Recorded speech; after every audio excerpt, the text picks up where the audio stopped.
hands up in the audience who's seen me pitch before? Right, so about half, that's good. So I'll tone down on the pitch and give you more of the insights.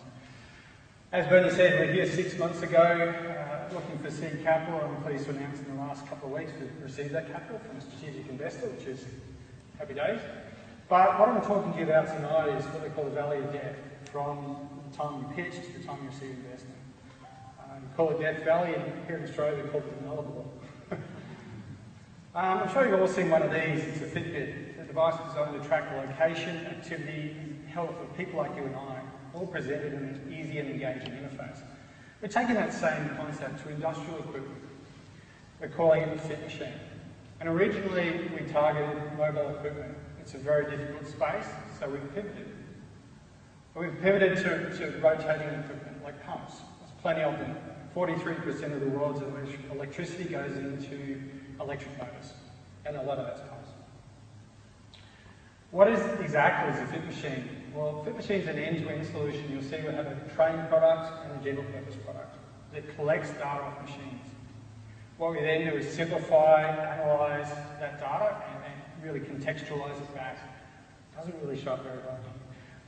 What we do is pass that through the machine learning algorithms, and what we do is look for the early warning signs of failure ahead of time. So I can pass that back to the man or woman in the field to make better decision making. What do we do differently to others? Well, first of all, we sought a customer, then we built a product. We used their requirements to build from there. Queensland Urban Utilities is the top 10 innovator nationally. They won that award last year. What we first focus on is where is their pain. It's clearly around the movement of water. That's where half the cost base is. And when we focus more specifically, is around pump maintenance and energy consumption. So clearly there's a huge amount of cost going in one place, and that's where we focused. They say that no business plan survives the first contact with the first customer. It's so true. We've been working with Horizon for the last 12 months, and I think we've pivoted twice in terms of that product. At the top there you see Queensland Urban Utilities, and the top right there is the University of Queensland. They're a great supporter of ours, and I'll talk some more about that. No, this isn't a math lesson. I'm not going to teach you about machine learning or algebra. What the formula basically says is that keep your options open for as long as possible. That's what we did. In business, I used to run large teams, dozens of staff with $1 million budgets. Plenty of resources, limited options to deploy. In startups, it's completely opposite. You've got a limited amount of resources, plenty of options to deploy. The general consensus is reduce your options. We did exactly the opposite. We focused on resources, and I'll show you how. First of all, we got visible, and that's probably why a lot of you have seen me pitching. We pitched all up and down the East Coast. We did that for a lot of reasons.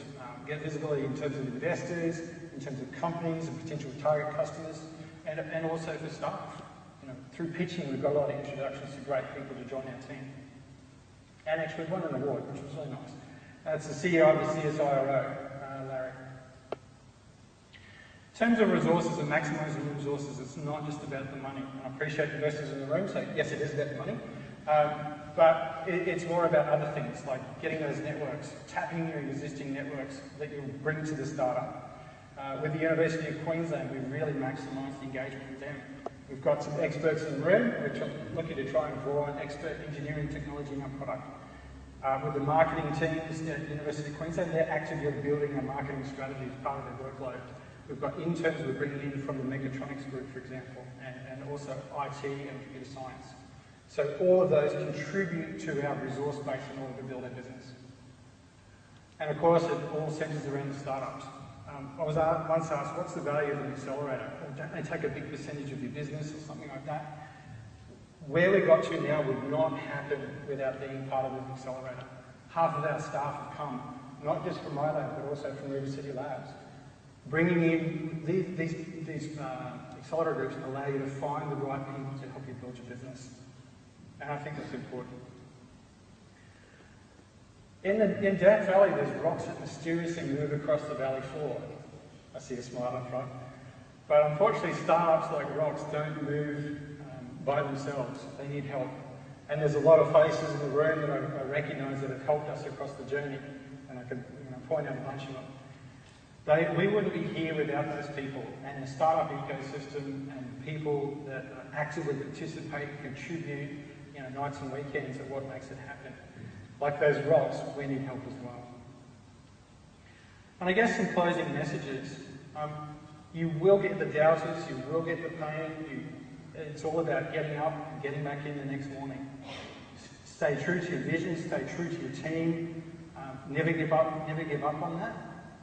That's what's going to get you through that valley of death.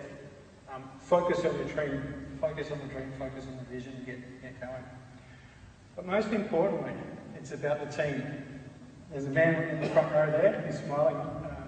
He's a proud member of our team. John has literally spent nights, weekends, and whatever hours there is. Can you stand up, please, John? This man is an absolute genius.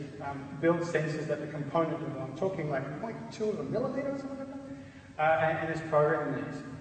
He's a graduate of UQ and an absolute invaluable resource to our team. Thanks very much.